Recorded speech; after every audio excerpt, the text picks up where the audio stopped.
हो सकता है? कहीं ये सियार सच तो नहीं बोल रहा? मुझे चलकर देखना चाहिए।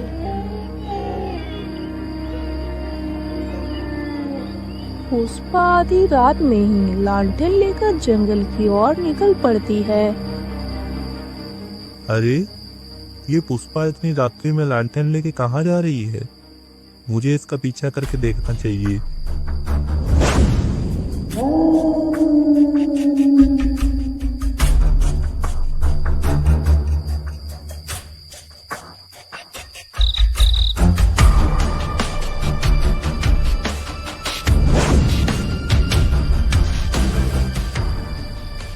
रामू अपनी पत्नी का पीछा करते हुए काफी दूर निकल जाता है।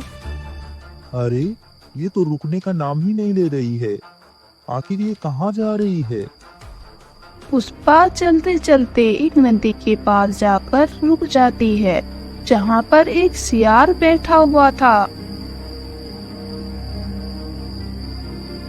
अरे ओ सियार, तुम क्या बोल रहे थे?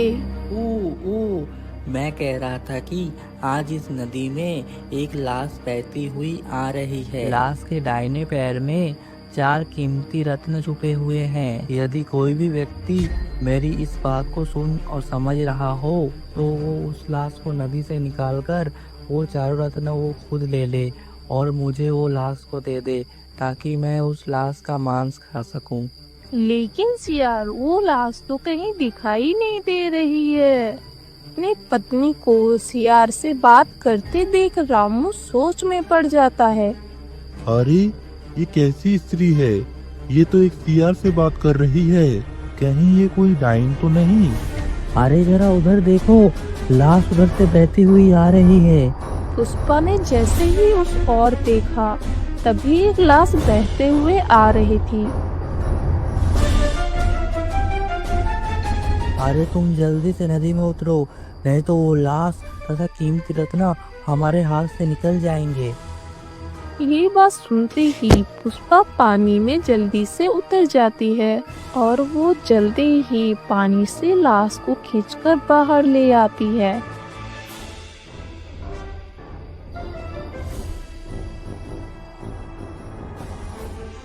अरे वाह वाह वाह, तुम तो कितनी बहादुर हो। मैंने तुम्हारे लिए लाश को बाहर निकाल दिया। अब तुम मुझे उस कीमती रत्नों को इसकी टांग से बाहर निकाल कर दो।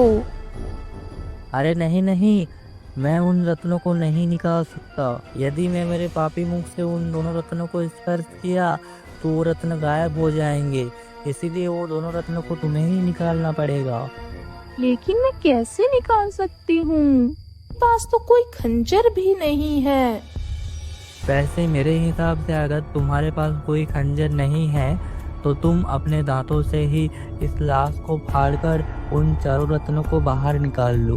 अरे राम राम राम, मैं अपने मुंह से इस लाश को कैसे काट सकती हूँ? अरे बेटी, तुम ज्यादा विचार ना करो, जैसा मैं कहता हूँ बिल्कुल वैसा ही करो। सियार का यह बात सुनकर पुष्पा ज्यादा कुछ नहीं सोचती। वह अपने मुंह से ही उस लाश की टंगली को काटने लगती है। उधर यह सारा दृश्य देखकर रामू की तो होश ही उड़ जाते हैं। अरे बाप रे बाप, जैसा मैंने सोचा था ये तो बिल्कुल वैसा ही हुआ। ये तो एक डाइन है, ये तो इंसान का मांस खा रही है। अरे भाग ले बेटा रामू, नहीं तो ये तेरा भी नाश्ता कर लेगी।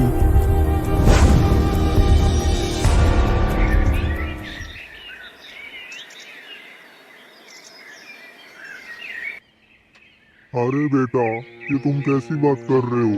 कल ही तो तुम्हारा विवाह हुआ था और तुम आज ही बहू को घर से भगाने की बात कर रहे हो। पिताजी, मैं एकदम ठीक कह रहा हूँ। मुझे इसके साथ नहीं रहना। आप आज ही इसे अपने मायके छोड़कर आ जाइए। लेकिन बेटा, तुम बहू के साथ क्यों नहीं रहना चाहते हो? आखिर इसने किया है?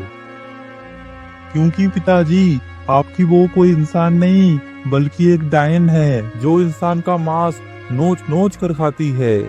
अरे बेटा, ये तुम कैसी बातें कर रहे हो? क्या तुम्हारा दिमाग तो ठीक है? हाँ पिताजी, मैं एकदम ठीक कह रहा हूँ। मैंने अपनी आंखों से इसे नदी पर एक इंसान का मांस खाते हुए देखा है। अरे ये आप कैसी बातें कर रहे हैं? मैं आपको बताती हूँ कि मैं वहाँ पर क्या करने गई थी। मुझे कुछ भी बताने की आवश्यकता नहीं है दोस्त डायन। मुझे तेरी कोई भी बात नहीं सुननी, क्योंकि प्रत्यक्ष को प्रमाण की आवश्यकता नहीं होती। लेकिन बेटा एक बार इसकी बात तो सुन ले। नहीं पिताजी, मुझे इसकी कोई भी बात नहीं सुननी। यदि आप इसे अभी के अभी नहीं लेकर गए तो मैं हमेशा के लिए ये घर छोड़कर चला जाऊंगा। नहीं नहीं जी, आपको कहीं भी जाने की कोई आवश्यकता नहीं है। मैं ही इस घर को छोड़कर चली जाती हूँ।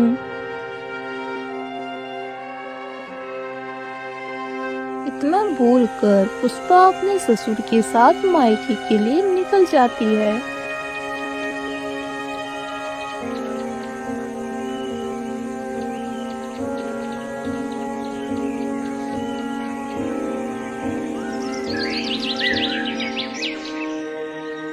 वो दोनों चलते चलते काफी दूर निकल जाते हैं। पैदल चलने की वजह से रामलाल तो थक जाते हैं।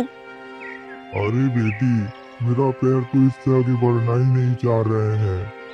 हम ऐसा करते हैं, थोड़ी देर उस पेड़ के पास जाकर बैठकर आराम कर लेते हैं।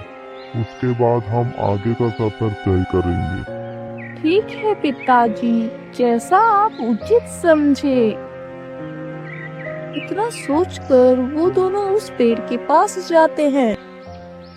रामलाल तो थकान से चूर था, वह तो पेड़ के नीचे बैठते ही सो गया। उसी पेड़ के ऊपर एक मोरनी रहती थी।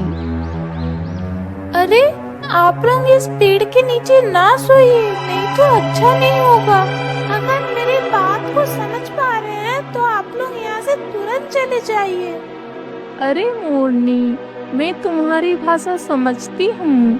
आखिर तुम हमें इस पेड़ के नीचे से क्यों भगा रही हो? मैं तुम्हें इस पेड़ के नीचे से इसलिए भगा रही हूँ क्योंकि इस पेड़ के नीचे काल रहता है। लेकिन कैसा काल? मैं कुछ समझी नहीं। आखिर तुम क्या कहना चाहते हो?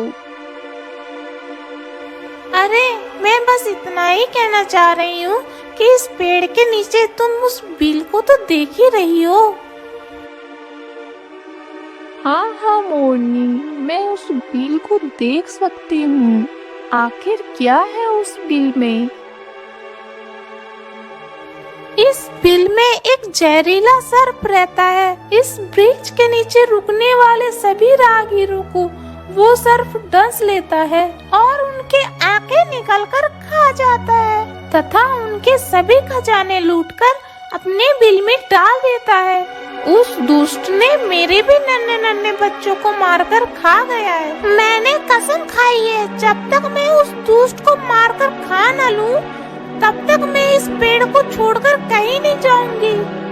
हे मोरनी, मुझे ये सूचना बताने के लिए तुम्हारा बहुत बहुत धन्यवाद। वैसे मैंने आपको उस दुष्ट के बारे सचेत कर दिया। अगर आप बुरा ना माने तो क्या आप मेरी सहायता कर सकते हैं? हाँ हाँ बोलिए मोरनी, मैं तुम्हारा क्या सहायता कर सकती हूँ?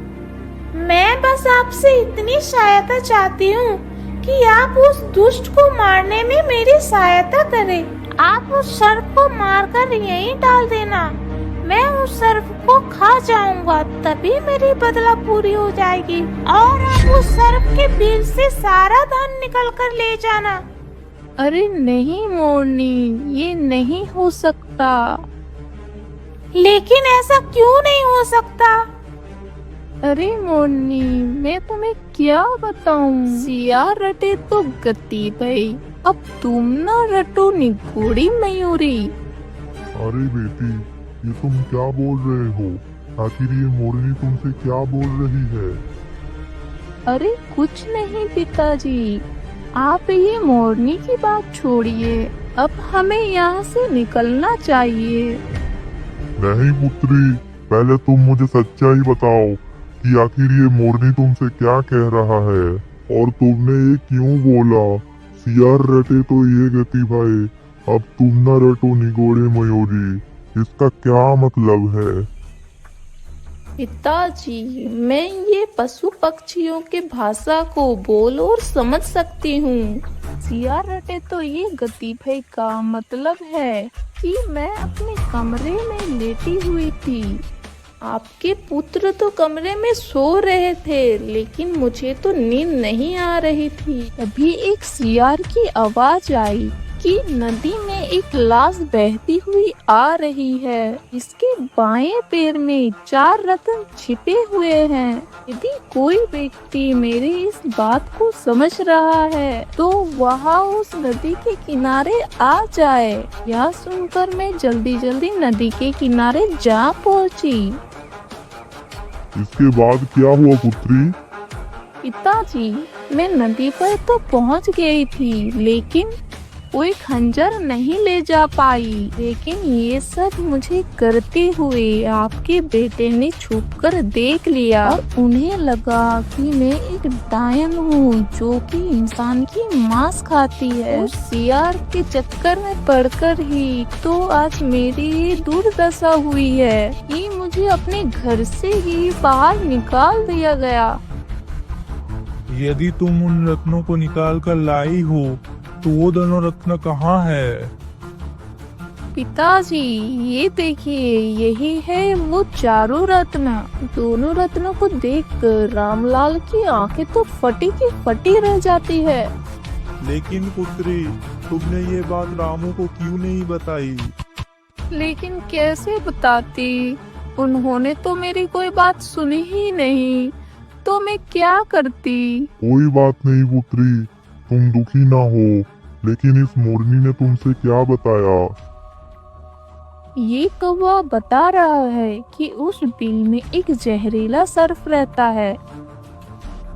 फिर पुष्पा अपने ससुर को सारी बात बताती है। सारी कहानी सुनकर रामलाल के तो पैरों तले जमीन खिसक जाता है। पिताजी, वही मैं इस मोरनी से कह रही थी कि रत्न पाकर मेरी ये हालत हुई है। यदि अगर सोना भी खोद कर निकाल लूं तो मेरी जान ही चली जाएगी। अरे नहीं बेटी, तुम ऐसी अशुभ बात ना करो। लेकिन ये दुष्ट सर्प तो कितना पापी है, पता नहीं इसने कितने मासूमों की जान ले ली होगी। मैं इस दुष्ट सर्प को जीवित नहीं छोड़ूंगा। मोरनी, तुम दुखी ना हो, मैं तुम्हारा बदला जरूर लूंगा। लेकिन पिताजी, आप उसे मारेंगे कैसे? बेटी, ये तो मैंने भी नहीं सोचा।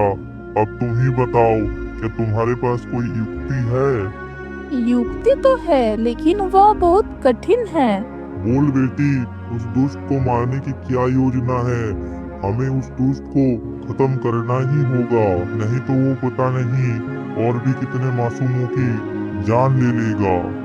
पिताजी, आप बाजार से एक फावड़ा और एक तलवार खरीद कर ले आइए, फिर मैं बताऊंगी कि आगे क्या करना है। अच्छा ठीक है बेटी, मैं बाजार को जा रहा हूँ, लेकिन तुम इस वृक्ष के पास से हटकर कहीं दूर जाकर खड़ी हो जाओ। मैं जल्दी ही बाजार से वापस आ जाऊंगा। इतना बोलकर रामलाल सामान खरीदने के लिए बाजार की ओर निकल पड़ता है।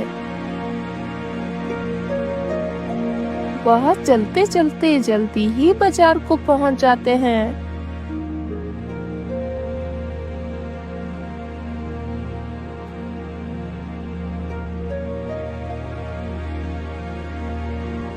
अरे लोहार भाई, आप मुझे एक फावड़ा तथा एक तलवार दे दीजिए। लोहार तुरंत ही एक फावड़ा तथा एक तलवार दे देता है। तलवार और फावड़ा लेकर रामलाल तुरंत ही वापस चल पड़ता है। रामलाल तुरंत ही उस स्थान पर पहुंच जाता है जहां पर उसकी बहू खड़ी हुई थी। ये लो बेटी, मैं तलवार और फावड़ा लेकर आ गया हूँ। पिताजी, आप फावड़े को उधर दूर रख दीजिए, और तलवार लेकर उस पेड़ के नीचे छिप जाइए। मैं इसी पेड़ के नीचे सोने का नाटक करूंगी। जैसे ही वह सर्प मुझ पर हमला करने के लिए आएगा, तभी आप उस पर हमला कर देना, जिससे वह सर्प मारा जाएगा। अरे बेटी, ये तुम कैसी बात कर रहे हो? तलवार लेकर मैं नहीं, तुम जाओ। मैं तुम्हें कोई भी खतरा मोल लेने नहीं दूंगा। अभी तुम्हारा पूरा जिंदगी पड़ा है जीने के लिए, और मेरा क्या? मैं तो अपनी जिंदगी जी चुका। मुझे कुछ हो भी जाए तो भी कुछ फर्क नहीं पड़ता। अरे नहीं पिताजी, आप ये कैसी बातें कर रहे हैं? मेरे रहते हुए आपका कोई भी बाल भी बांका नहीं कर सकता। इतना बोलकर पुष्पा तलवार लेकर पेड़ के पीछे छिप जाती है और रामलाल चुपचाप उस पेड़ के नीचे लेट जाता है और सोने का नाटक करता है। कुछ देर गुजरने के बाद वह सर्प पेड़ की ओर चला आ रहा था।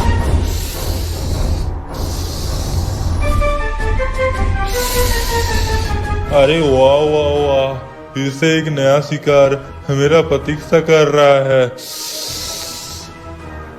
सर्प जैसे ही रामलाल के करीब आता है, तभी पीछे से पुष्पा तलवार से उस सांप के 2 टुकड़े कर देती है। ये देखकर मोरनी बहुत खुश हो जाती है। वाह बेटी वाह, वाकई ही तुम तो कितनी वीर हो। अब आप जल्दी से इस बिल को फावड़े से खोदिए। हाँ हाँ बेटी, मैं अभी खोदता हूँ। इतना बोलकर रामलाल फावड़े से उस सांप के बिल को खोदने लगता है। कुछ देर खोदने पर उस सर्प के बिल से काफी सारे धन तथा हीरे जेवरात निकलते हैं। ये देखकर वो दोनों बहुत ही खुश हो जाते हैं। रामलाल जल्दी ही एक कपड़े पर सारा धन एकत्रित कर लेता है। चलो बेटी, अब मेरे साथ घर चलो। हाँ हाँ चलिए पिताजी। अरे घर तो इधर है, तुम उधर कहाँ जा रही हो? लेकिन इधर ही तो मेरा मायका है। अरे नहीं बेटी, अब तुम्हें मायके जाने की कोई जरूरत नहीं। तुम मेरे साथ अपने घर चलोगी। लेकिन पिताजी, यदि मैं घर गई तो रामू जी घर छोड़कर चले जाएंगे। अरे उसे जहाँ भी जाना है चला जाए, लेकिन तू मुझे छोड़कर कहीं भी नहीं जाएगी। चल मेरे साथ। इतना कहकर रामलाल पुष्पा को अपने साथ ही लेकर जाता है। पिताजी, आप फिर से इस डाइन को घर में ले आए। अरे बेटा, ये डाइन नहीं है, तुम मेरे बात को सुनो। फिर रामलाल सारी कहानी अपने बेटे को सुनाता है। सारी बात सुनकर रामू हैरान ही रह जाता है। यदि तुम्हें मेरी बात पे यकीन ना हो तो ये देखो, ये सारा खजाना। खजाना देखकर रामू समझ गया कि वो गलत था। पुष्पा, मुझे माफ कर दो, मैंने तुम्हें गलत समझा।